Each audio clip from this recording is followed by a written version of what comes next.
We're back on the road again in a new destination. Now, for those of you who've never seen any of our videos, my name's Clinton. And I'm Steph. And we've been backpacking through Asia for the last 4.5 months.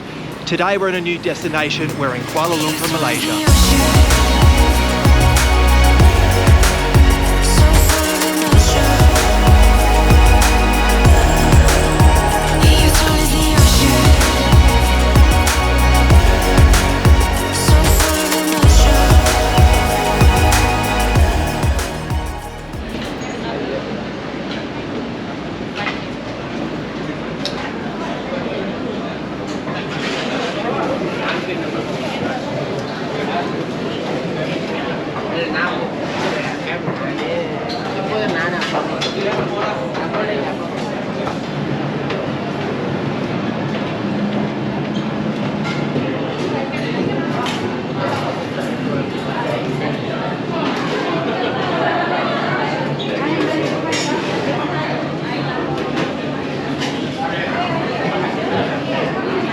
You know what I absolutely love about Asian countries? I love the fact that you can just be walking through the street, walk into a destination, and then you look to your left-hand side and you see a whole bunch of hawker stalls. And that's what's just happened to us. We're on our way to a shopping centre. Yeah. And we started to get hungry, and we looked to our left and we saw a whole bunch of hawker stalls. Yeah. And looks like everyone's here on their lunchtime break as well. And it's just all locals, all little hawker stalls with that amazing food. Yeah, now I picked up a chicken and rice, something nice and simple. And what's that? It's like a noodle dish with that curry chicken on it. It looks amazing. Have a look. This is Clint's meal.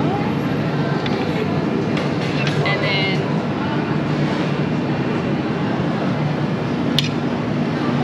yeah, it looks really, really good. And this has happened to us quite a few times now. Yeah. It's actually happened to us half a dozen times where we'll just be walking and we just find the greatest, best places to eat. yeah. Let's eat.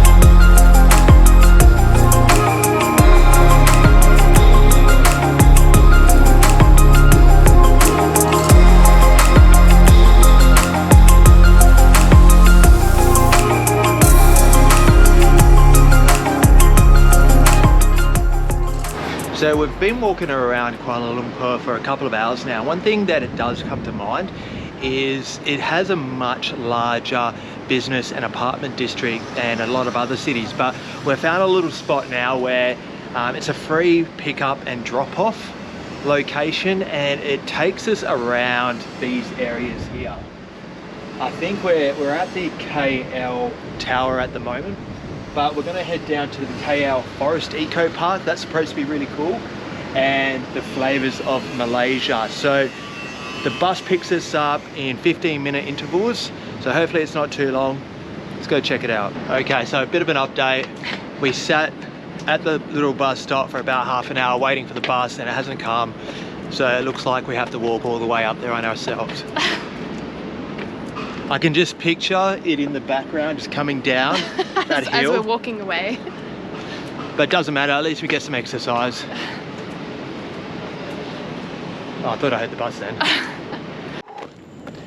Oh man, we've been walking up this hill.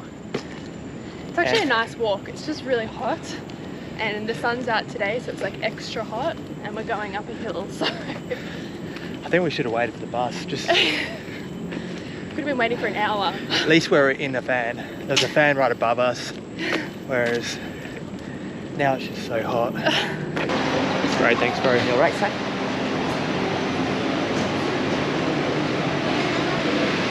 So we're going to go check out the Kuala Lumpur Tower on the observation deck all the way up to the top. It only costs us 60 ringgit, so it's not too expensive. And when you just get in here, there's just a bit of a line, and then you've got the lifts to take us all the way up. Isn't it? There are 3 doors. Yeah.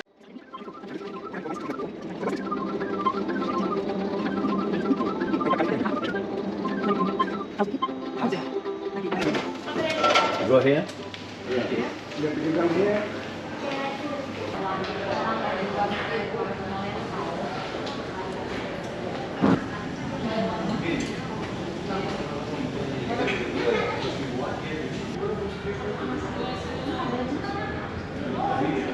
Going up that lift, we're going up so fast, my ears popped about 3 or 4 times.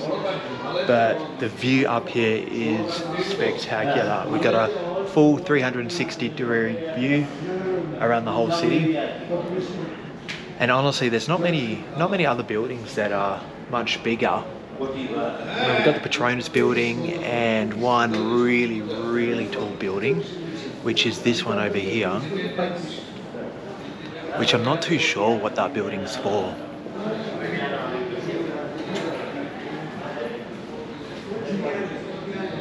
I mean, that one's a lot taller.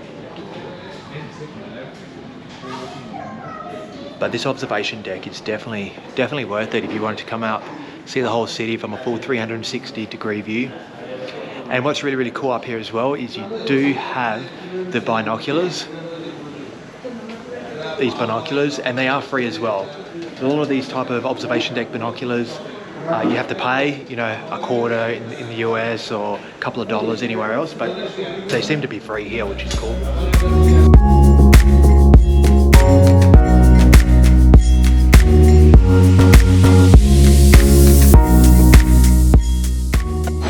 So we've just made it to Jalan Alor food street, and this place is pretty big. It's not like a normal food market where you got lots and lots of little stalls. This one is more, you've got lots of large restaurants all piled next to each other, and all the chairs come out into the street. But I think it's also a bit of a mix of different foods. You've got Chinese, Thai, and obviously Malaysian as well. So a bit different to the other food market that we went to. yeah. And on top of that as well, we've come here quite early, which is good because we've heard this place gets really packed, and I don't like being around too many people, so I love coming here early.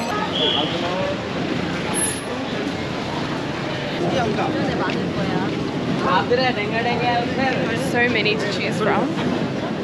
So many Thai places actually, like mainly Thai places. You know, walking down this food street, I don't think there's any Malaysian restaurants. I don't think I saw one Malaysian. We're going to head back down the road again to see whether we can find one. But it's mainly, most of it is just Thai food rather than Malaysian food. And I've just come back from Thailand, where Steph was in Australia. But We've eaten a lot of Thai food. Yeah, I mean, I've been.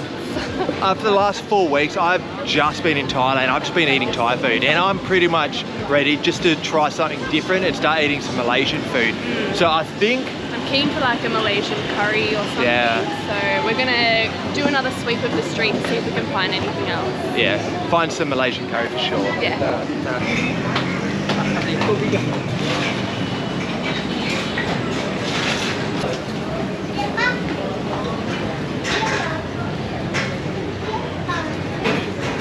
So we did decide to leave Jalan Alor because there was so much Thai food and we weren't really keen on Thai food. But today, as we were walking around the city, we did walk past a really cool little Malaysian restaurant, and it was packed when we walked past. So we decided to trek it back here, and it is called, what's this restaurant called? It is called Razik, there you go. Razik, and the food here looks really good, so Yeah, let's give this a go.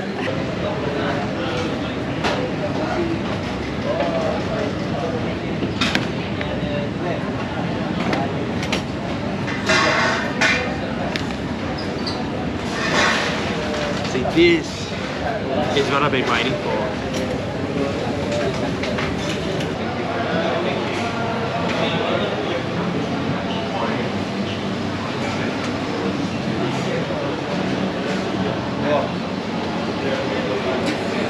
Thank you.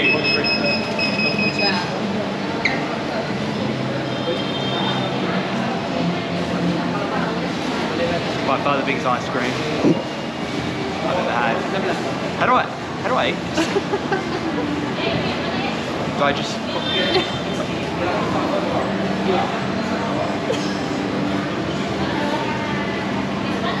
Oh, it's actually really good. Whoa!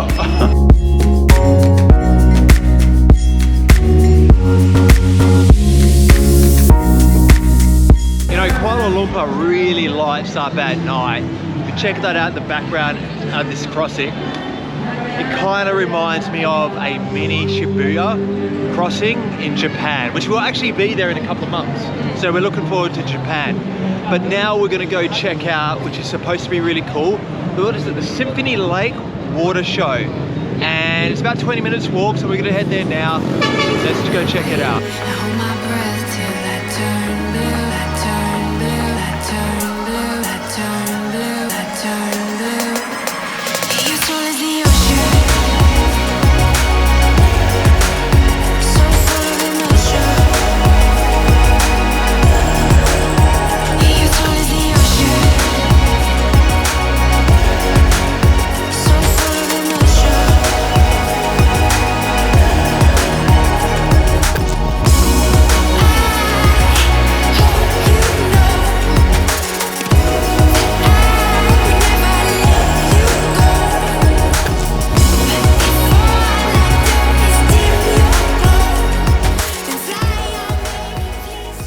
We're up nice and early this morning because we got something special planned. We've made our way to Batu Caves, and if you can see it behind me in the background, there, we got here quite early, 9:30, but I would have liked to get here a little bit earlier to try and beat the crowds, but it doesn't look like it's too busy at the moment, does it? It's not too bad. There's still quite a few people here, but it's not too packed, which is good. Apparently with these caves, they're estimated to be about 400 million years old, which is incredible. But today it's used as a worship place for the Tamil Hindu people. So it looks amazing. It actually looks like they're repainting half of the steps currently. So, but it still looks incredible. Yeah, let's go climb those steps. Yeah.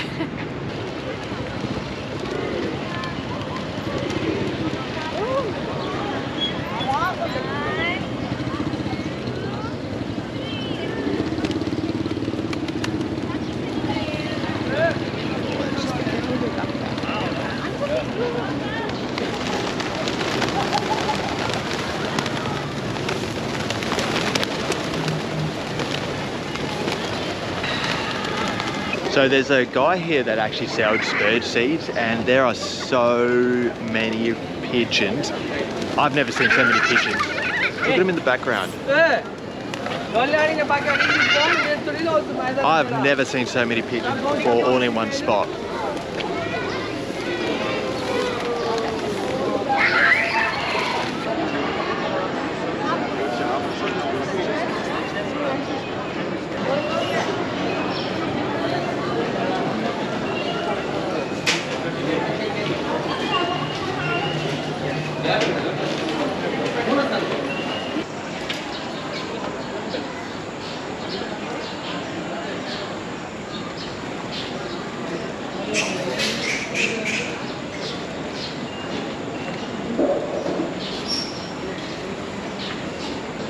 Okay, so turns out they definitely are repainting because I've just put my hand in red paint and it's all over me.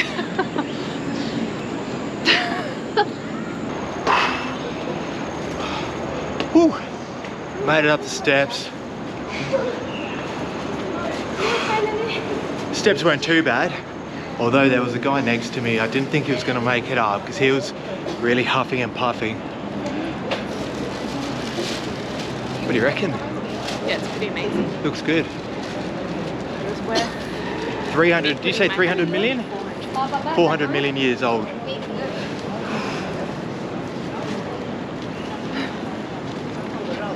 The entrance is super, super tall. Those bats, oh no, I think that's just a bird. I thought it was a bat. I think it's just a bird. So on the way up here, as you saw, Steph touched the hand railing and it still had wet red paint. You can see it behind me. She's devastated. You good over there, Steph? Yeah, just gonna put the paint off my hand. How you going over there, Steph?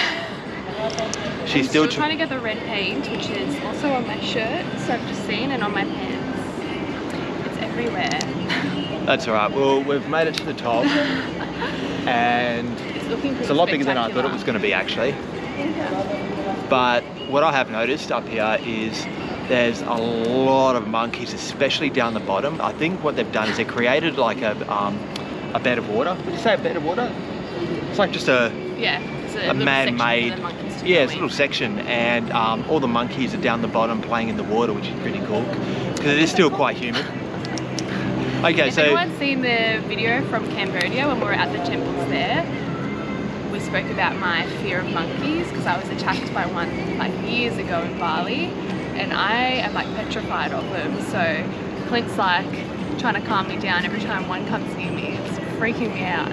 I reckon monkeys are really cool. They're so intelligent, That's and the issue. They're so intelligent. apparently they try and steal people's phones Yeah, you gotta be and careful with your GoPros bags and and cameras. stuff. So Yeah. you do have to be careful with the monkeys. They are Yeah. cheeky around here.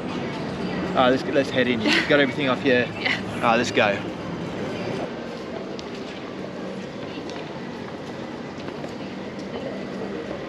You know what I found really unusual within these caves though? For some reason, and somebody, if you can comment below why this is, why do they have roosters? Are those roosters or chickens? They got roosters Bit of both. within the cave, and there's quite a few of them, and they're all just running around. So I'm not too sure why roosters are in these caves. So if you do know why, put them in the comments because I'm interested.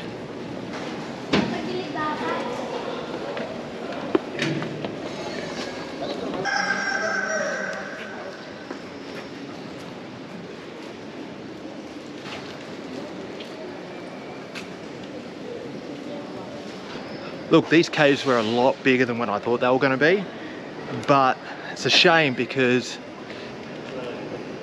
you can see down there, can you see Steph in the little white t-shirt? We're making our way up to the main section and she's just like, nope, can't go up there, there's just too many monkeys. So she's going to miss out on the main section of the cave. And make it up there. I was like halfway up, and then this monkey jumped on a lady's arm, and I was like, nope. I've never moved so quickly. I was like moving so quick down those stairs. They're just, yeah. And you're right, she was right behind me as well. She was right behind me, and then I got to the top, looked around, looking for Steph. Slowly just been retreating backwards. Came down looking for Steph, and then I see her just down the bottom of the stairs again. But it's pretty hot around here. You can probably, yeah, you can see it. Yeah, More it's shiny. Yeah, it's pretty warm. But they're incredible caves. Yeah, like, they are nice. So beautiful. But yeah, just the monkeys aren't beautiful. So if you're in KL, the Batu Caves are definitely a place we'd recommend to visit. Just the location is so unique and the caves are incredible. I think I've said incredible like 10 times this morning, but they really were incredible. Definitely recommend getting here early though. So we got here at about 9:30 and it was kind of busy, but as we're leaving at about 11, there's like busloads of people coming in. It's really packed and just takes a little bit longer probably to get up the stairs. So recommend getting here early and also beating the heat as well. After some Google research, we found that there's a really popular night markets here with the locals. Now, it's about an hour away from where we are. We're actually staying in Chinatown and it's gonna take us an hour to get there. We have to go by train and then we have to walk about 25 minutes. But from what we've read, we've read that it's gonna be worth it. The locals love it. There's not many, from what we read, there's not many tourists that go because it's so far out of the city centre. Apparently a lot of tourists don't really go, do they? No, so it's called the Taman Connaught Night Market, I hope I've said that right. And it's only on Wednesday nights, so we're pretty lucky with our timing, but apparently it's about 2 kilometres long, this market, so we're gonna go check it out. So hopefully they've got some really good Malaysian authentic curries for me. Alright, let's go.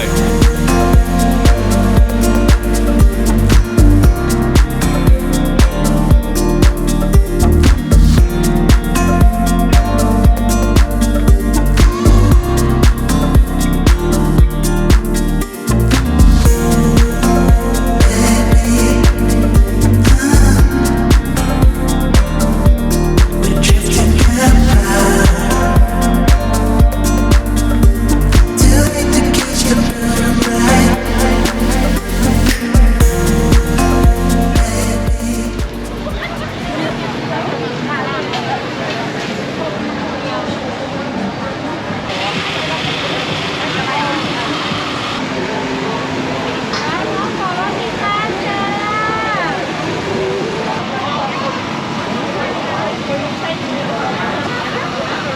Great, thank you.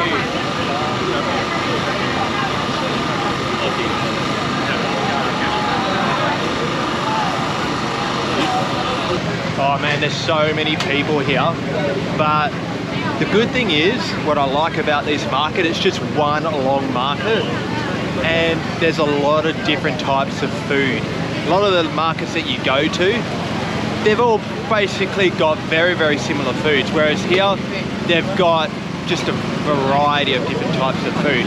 Only problem is, there's so many people here, it's completely packed.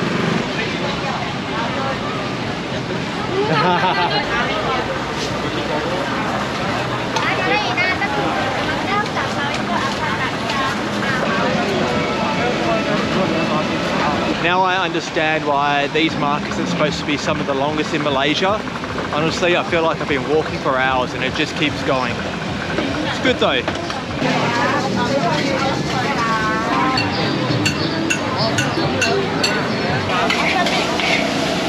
So we've finally just sat down. We've been going up the strip a couple of times and we've settled on curry laksa. It looks really, really good, really thick and authentic. I got the curry laksa. Steph, you got the prawn laksa, and these look really good. Got that one. Steph's. And we've also picked up for dessert, we picked up one of these. Yeah, I think they're called volcano puffs, and if you look at that, it's some type of a bread, and then they put like a chocolate into it, and then they melt sugar on the top as well, so it's going to give us that sugar high. But this looks good, let's dig in.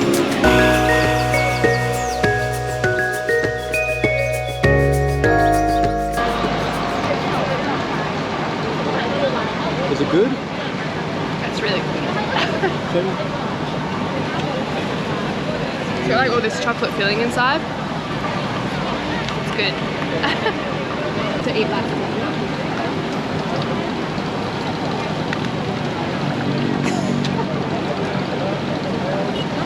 The chocolate's so creamy. Yeah.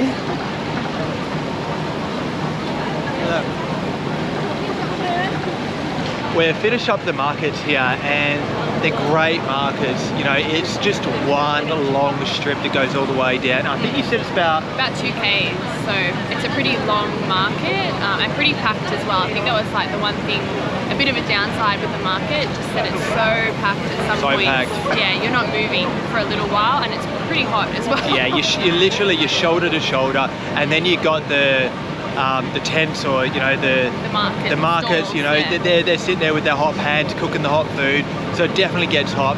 But look, our suggestion, if you do come down here, start at one side, go all the way to the end, see what you like, and then go back to the type of food that you want to go to. There's so many food options as well, so we ate heaps of food. I think we had maybe like 5 or 6 dishes. Yeah, probably more dishes, and it only cost us about 45 ringgit, so pretty cheap for the 2 of us. And one great thing as well is, look, there's I can't see any tourists here, honestly. It's a good sign. There's just locals. So if you want to get away from a lot of the tourists in Kuala Lumpur CBD or in the city centre, head down here, because it's from what I can tell, it's just locals here. Yeah, more of an authentic experience, I feel.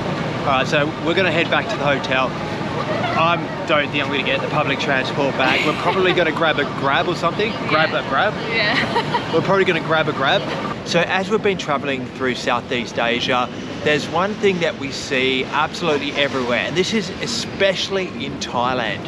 We see durian fruit, and sometimes it's good because we see people enjoying it on the street, but then sometimes it's bad because if you're in a hotel or you're going onto a bus, there's always signs everywhere that says, do not bring durian fruit into the hotel, do not bring it into the bus. Because the reason for that is just got a really, really strong odor, and you can smell it wherever. And just today, we just realized that we both have actually never even tasted durian fruit. So what we've done is we just picked up one piece, and they've given us gloves. That's how potent it is. And this is our first time having it, okay? So what we're gonna do is we're gonna have a piece, and this is, that's it. And I don't know whether it's supposed to be this texture, but it is such a strange texture. It almost feels like the texture of like, I don't know, like an organism. Like, I don't know, it's like, it's soft yet heavy. It's got some weight to it. All right, but we're gonna break off a piece and have a piece. All right, so it's gone like all mushy. Yeah, it's got a really such a strong odor. Smell it. I can smell it from here. All right, let's give this a go. Ready?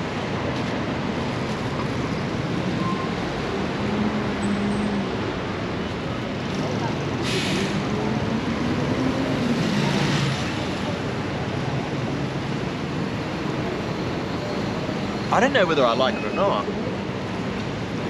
I don't think I do. It's got a very, very distinct flavour, doesn't it? It almost tastes like how it smells. You're not a fan, no? I don't think I can have another piece. Yeah. Look, it tastes a bit better than what it smells like, but that was a mission. Like when you ate the piece though, it was like it had almost a good taste, and then it turned into a bad taste. Don't you reckon? It was like the outside part, which is like slightly harder, had like almost a sweet taste. The texture is a bit strange. But then the inside mushy bit, I didn't like that part. But that's right. We've given it a go now. Now that when we see people in the street eating it, we know what it tastes like. Well, we're finished with Kuala Lumpur. We're heading to a different destination tomorrow morning. We've got a flight early tomorrow morning, and we've both enjoyed our time here in Kuala Lumpur. What was your favourite part? Probably going into the city centre. It's just beautiful seeing the park there and the Petronas Towers, and just the people here have been lovely, haven't they? Yeah, everyone we've interacted with has been so nice. Yeah, it's been a great experience here. Yeah, mine, I'd probably say the Malaysian yellow curry. That restaurant, it's almost like a street restaurant that we went to yesterday. Yeah. That was such a nice curry, and I love the Malaysian yellow curries. All right, well that's it from us. Next time we'll be in a different destination, and we'll see you next time.